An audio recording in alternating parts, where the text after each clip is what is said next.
and the antibodies which are special type of proteins, इसको हम immunoglobulin protein भी कहते हैं। यानी कंपोनेंट जो होते हैं वो लिम्फोसाइट, फिर बी लिम्फोसाइट हो, टी लिम्फोसाइट हो, एंटीबॉडीज हो, यही प्रोटीन और यही सेल हैं। ये बी और टी लिम्फोसाइट सेल हैं और एंटीबॉडी प्रोटीन है, दोनों आपस में मिलकर सिस्टम बनाती हैं। These antibodies are immunoglobulins which are synthesized by the vertebrate in the response to antigen and immobilize it, or set in motion events that ultimately cause its destruction।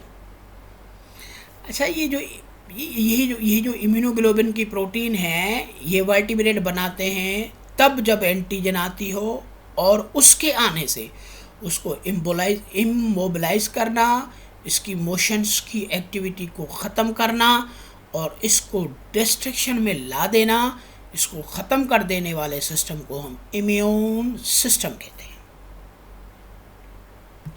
देखो बाबा, हम कहते हैं antigen or immunogen or foreign particle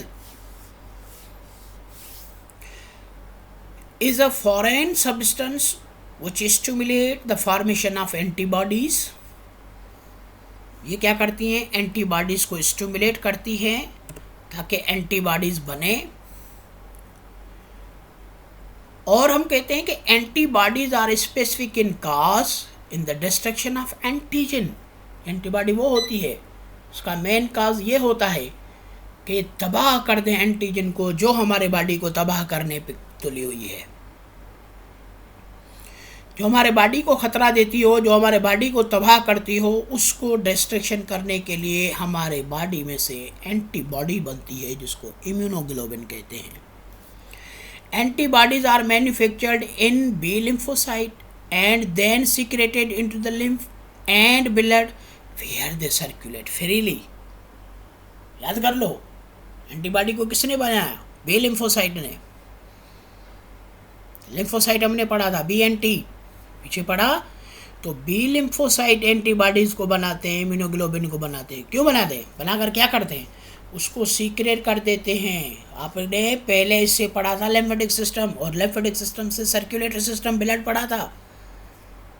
तो antibody blood और lymph के अंदर आती है और वो सर्कुलेट आसानी से करती रहती है। फिर कहीं पर भी उसको एंटीजन मिली तो एंटीबॉडी उसको डिस्ट्रॉय कर देती है। इसको कहते हैं ये प्रोटीन एंटीजन के खिलाफ काम करती है। देखो बाबा, एबिलिटी को देखते हैं, जब इम्यूनिटी को देखते हैं तो हमारे बॉडी के अंदर एक इनेट होती है, दूसरी एक्वायर्ड। इनेट किसे कहते हैं? In born genetically factors. Acquired किसे कहते हैं? Which will be adapted from environment. Acquired term की तो माना आती होती है ना। जब एक्वायर्ड को पढ़ेंगे तो एक्वायर्ड में एक्टिव इम्यूनिटी होती है, एक्वायर्ड में पैसिव होती है। अच्छा, what do you mean by the active and passive? Active की माना है ओन एंटीबॉडीज और पैसिव मीन्स रेडीमेड एंटीबॉडीज। अच्छा, एक्टिव एंटीबॉडीज जो ओन होती है, कुछ होती है नेचुरल, कुछ होती है artificial. Natural expose to the infection agent. Natural तब होती है जब इन्फेक्शन एजेंट आए, और आर्टिफिशियल तो इम्यूनाइजेशन में आती है, वैक्सीनेशन में आती है। अच्छा, नेचुरल जो मैटरनल एंटीबॉडीज़ होती हैं, जो मदर और फादर से आती है, मोस्टली मदर से जो आती है वो नेचुरल है। और artificial antibody from other sources, same type of species से लिया जाए, सेम एंटीबॉडी सेम स्पीशीज से लेकर और सेम ऑर्गेनिज्म को देने को आर्टिफिशियल एंटीबॉडी कहा जाता है। यह इम्यूनिटी है जो हमारे बॉडी के अंदर काम करती है। देखो बाबा, हम कहते हैं कि life is fight against the foreign substances. अगर फॉरेन सब्सटेंस से हमारी लाइफ फाइट करे तो वही तो इम्यून सिस्टम है, उसको मार भगाए। It has been estimated that during our lifetime we will encounter a millions of the foreign antigens capable of causing disease, and our bodies need the same amount of lymphocyte to defend against them. Millions of the pathogens are usually active to attack on the human body, but it is the human body which always fight against those millions of the antigens. So our body is exposed. Our body is always ready so that the antigen can attack on our body. But whenever they attacks, our immune system give a response against these antigens.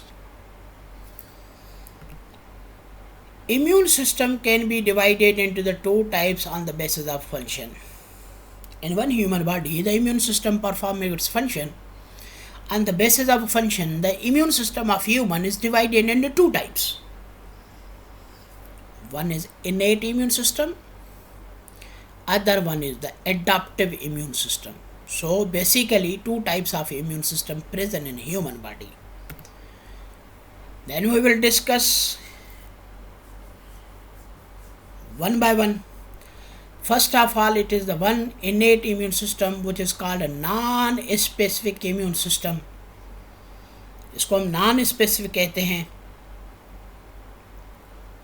और innate immune system की माना है तो genetically आता हो, four father से आए, mother father से आए, उसको innate immune system कहा जाता है.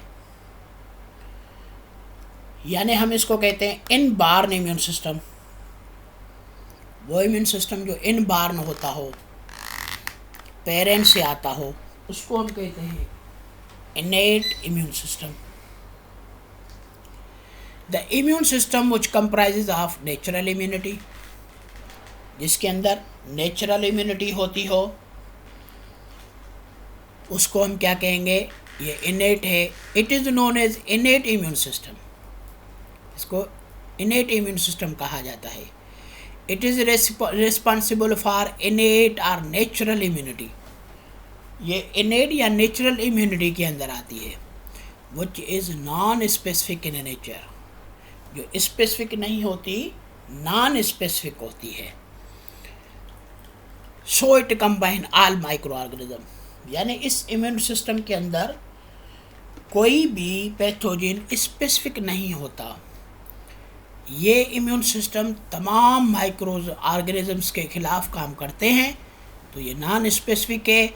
वायरस हो, बैक्टीरिया हो, किसी भी किस्म का पैथोजन हो, पैरासाइट हो, उस सब के खिलाफ रिएक्शन करने वाला नेचुरल इम्यूनिटी जो होती है वो इनेट इम्यून सिस्टम होता है. The इनेट immune system consist of following components: physically barrier, first line of defence; chemical barriers are internal body system, second line of defense.